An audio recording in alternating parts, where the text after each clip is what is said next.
Assalamualaikum warahmatullahi wabarakatuh.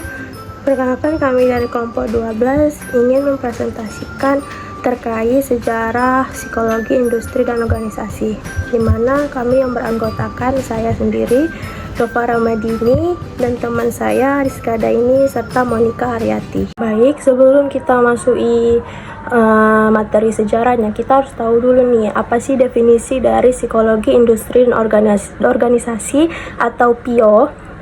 Nah, definisi psikologi itu sendiri secara etimologi, psikologi berasal dari dua kata, yang dimana ada psyche yang artinya jiwa dan logos arti ilmu pengetahuan. Jadi dapat disimpulkan bahwa psikologi adalah ilmu pengetahuan yang mempelajari tentang jiwa atau proses mental. Nah, untuk industri itu adalah kegiatan otonomi yang mengolah segala bahan menjadi barang atau jasa dengan nilai tambah. Sedangkan organisasi adalah sekumpulan orang yang memiliki tujuan yang sama dan untuk dicapai bersama. Jadi dapat disimpulkan, psikologi industri organisasi adalah suatu studi ilmiah tentang perilaku, kognisi, emosi, dan motivasi serta proses mental manusia yang ada dalam industri atau organisasi serta dalam pekerjaan. Menurut salah satu peneliti yaitu Munandar tahun 2001, psikologi industri dan organisasi merupakan suatu keseluruhan pengetahuan atau a body of knowledge yang berisi fakta, aturan, dan prinsip-prinsip tentang perilaku manusia dalam pekerjaan. Nah, selanjutnya itu sejarah psikologi industri dan organisasi, di mana sejarah itu memiliki 5 periode. Periode pertama itu ada Perang Dunia, periode kedua itu Perang Dunia 1, periode ketiga itu antara Perang Dunia 1 dan 2, periode keempat itu Perang Dunia 2, dan kelima itu pasca Perang Dunia. Baik, yang pertama saya akan menjelaskan periode yang pertama itu Perang Dunia, yang dimana awal sejarah psikologi industri dan organisasi ini berdirinya laboratorium psikologi pertama di Leipzig, Jerman oleh Wilhelm Wundt, yang menjadi berdirinya cabang keilmuan psikologi dan psikologi industri organisasi atau PIO. Nah, pada Perang Dunia ini terjadi pada tahun 1900 sampai 1916, yang dimana pada periode ini banyak tokoh-tokoh penting di dalamnya. Salah satu tokoh yang menerapkan psikologi dalam industri adalah Walter D. Scott pada tahun 1901, yang mengungkapkan tentang kemungkinan penggunaan psikologi dalam periklanan. Nah, pada tahun 1903, Walter D. Scott ini menerbitkan bukunya yang berjudul The Theory of Advertising. Buku ini dianggap sebagai buku pertama yang membahas psikologi dengan suatu aspek dari dunia kerja. Nah, beberapa tahun kemudian, yaitu pada tahun 1913, terbit buku lain dengan judul The Psychology of Industrial Efficiency yang ditulis oleh Hugo Monsterberg.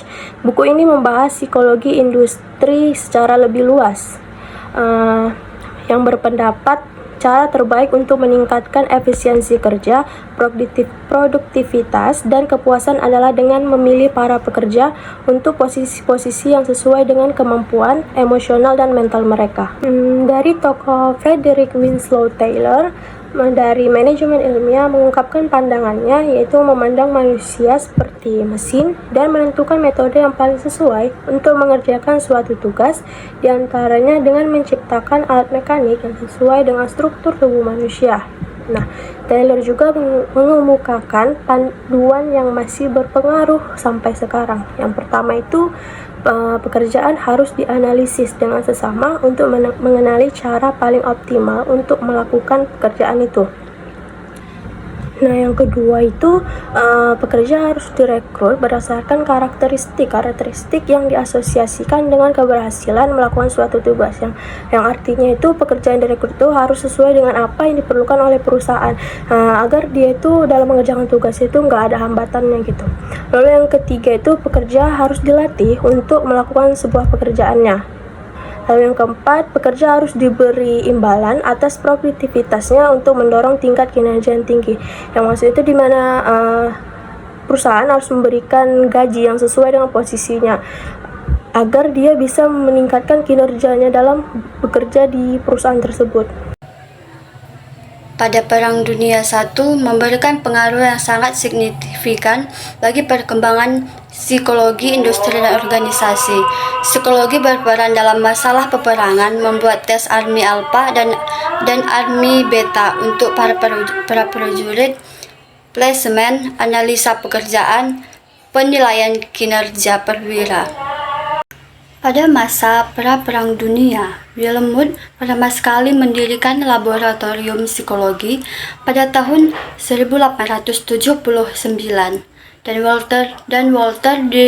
Scott mengaplikasikan prinsip psikologi dalam bidang advertising.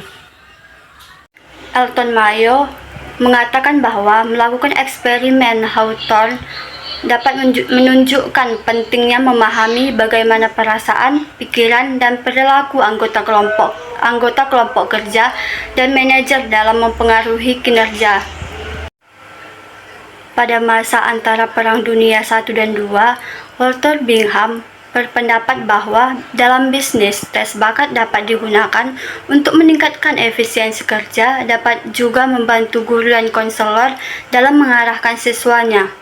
Elton Mayo berpendapat bahwa melakukan eksperimen. Di sini saya akan menjelaskan tentang Perang Dunia II. Yang pertama, penggunaan assessment century dan tes kelompok semakin berkembang. Yang kedua, para wanita semakin dibutuhkan untuk mengisi posisi-posisi pekerjaan. Akibatnya, banyak pria mengikuti wajib militer. Dan yang ketiga, berkembangnya penelitian mengenai moral kerja dan gaya kepemimpinan, di antaranya teori gaya kepemimpinan yang dikemukakan oleh Kurt Lewin. Nah, Perang Dunia II telah menjadi peristiwa sejarah yang berdampak pada dunia. Tidak hanya pada bidang politik dan ekonomi, Perang Dunia Kedua juga memberikan pengaruh terhadap perkembangan ilmu psikologi. Selanjutnya, Perang Dunia II mampu memberikan pengaruh yang signifikan terhadap perkembangan ilmu psikologi. Dampak psikologis dari Perang Dunia seperti post-traumatic stress disorder atau PTSD mengalami kesehatan mental banyak orang.